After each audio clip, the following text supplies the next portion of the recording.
The Bone Temple, dubbed as such when the title drops during the film, emphasizing the departure from the first installment in the trilogy, was easily, bar none, my most anticipated film of the year. Much like the Britons who reside in this dystopian setting with the rage virus, I am not immune to franchise hype. It's just that the franchise has had to earn my hype in order to receive such a distinction. One of the greatest feelings I can have is when a film which I've been clamoring for not only delivers, but fully exceeds my greatest expectations, providing the electric high that I pursue when watching films.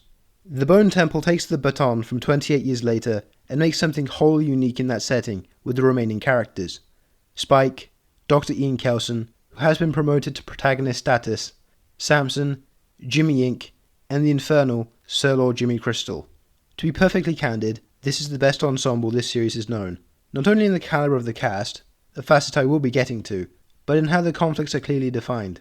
While the first is a coming-of-age story about the roles of the mother and father in Spike's life, this continuation offers a more microscopic examination of good versus evil, sidelining the diegetic external threat of the infected and picking apart the human, moral thematic content with its smaller scale.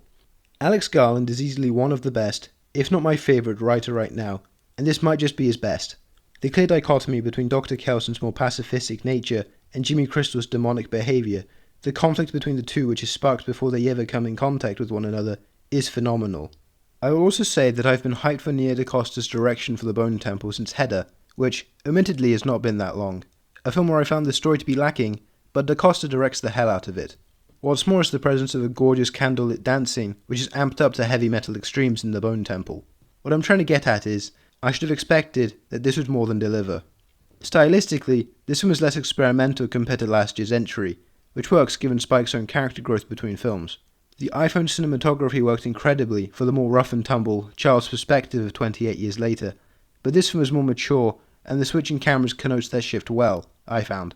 Going in, however, my biggest disappointment was the lack of young fathers in the soundtrack, and as the composers. The way I see it, their score, which blends their unique hip-hop, soul music vibe, including the bagpipes for Promised Land, which is one of the best original songs for a feature film in recent times, really made the first in this trilogy stand out sonically. This time, the composing is done by Hilda Gudnadottir, and she brings a more traditional, yet still haunting with its usage of string instruments, score. Ralph Fiennes has always been in the best actors ever conversation, but I think this is the film which really cements him as possibly my favourite actor ever. Yes, he has gravitas, that is undeniable. Yet, during the first act, before things get metal and hellish, when things are more simple in Dr. Kelson's life, when he's living his day-to-day and cracking jokes, I was beaming the biggest, goofiest smile. It may be genre fiction, but Fiennes is wholly devoted to the vision DaCosta and Garland are bringing to life. He's the ultimate comforting figure, even within the desolate landscape the UK has become.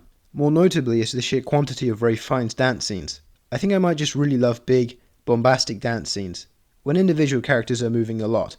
Doesn't exactly have to be a lot of characters dancing, and Fiennes is possibly the best at that too. It's been a while, but it's nice to see the return of the Ralph Fiennes from a bigger splash just dancing away. Then there's the climax, where it's his dance, which is easily the scene I can pinpoint as being the one where I could feel that electrical feeling pulsating through my nerves screaming, "This is cinema." Of course, a fabulous protagonist would mean little without an ample antagonist. Jack O'Connell has really been delivering with these antagonist characters recently, and this one has no real moral complexity. Backstory-wise and psychologically, there's stuff beneath the surface, but Jimmy Crystal is despicable, the worst of humanity, dressed in a custom purple tracksuit. But he's so entertaining to watch. He can switch up like a coin flip, not in the way a poorly performed character is, but a carefully constructed one, going from sadistically whooping with glee to terrifyingly furious. It takes a lot to make a character as sickening as Jimmy Crystal watchable, not to mention engrossing, but O'Connell does it. He makes the Antichrist Jimmy Savile a compelling character. There are then two performances, which I haven't been hearing as much about, which I think is a bit odd. I think Erin Kellyman as Jimmy Ink, a less subordinate member of the Jimmies, is maybe as interesting a character as Crystal. It's not as flashy a performance as O'Connell's giddy demeanour, but there's evidently more of an internal conflict within her performance, resigned to the amorality of the infected wasteland.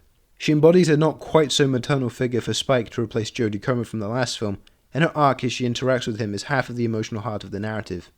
The other half is Samson. Chilo's Parry really wasn't lying last year when he said that there was more to the character which would be explored in Bone Temple. I didn't think a big, hulking, practically zombie would be my emotional anchor to this film, but here we are. I also don't think he gets enough credit as a performer here. I think the hardest part of acting is reacting to what's going on in a scene, and almost all of the performance is non-verbal reacting. Full body acting, in the eyes, the grunts, the flexing of muscles. He also has an especially gnarly fight scene, where his physicality is sick as hell. It's all great, but the Samson and Dr. Kelson moments were easily my favourite. Hence, I think it may be early to say this, but The Bone Temple is a masterpiece in cleverly satirical genre fiction. Yes, it's a horror movie. Yes, I might have fallen prey to every single jump scare, and there may be scenes which are very difficult to stomach. Yes, it is a franchise film, but this is the type of film I want to see more of in cinemas. Something smart, with something to say. 28 years later, The Bone Temple. 5 stars. Well, that's all. Keep on watching movies, and form your own opinions. See you in the next one.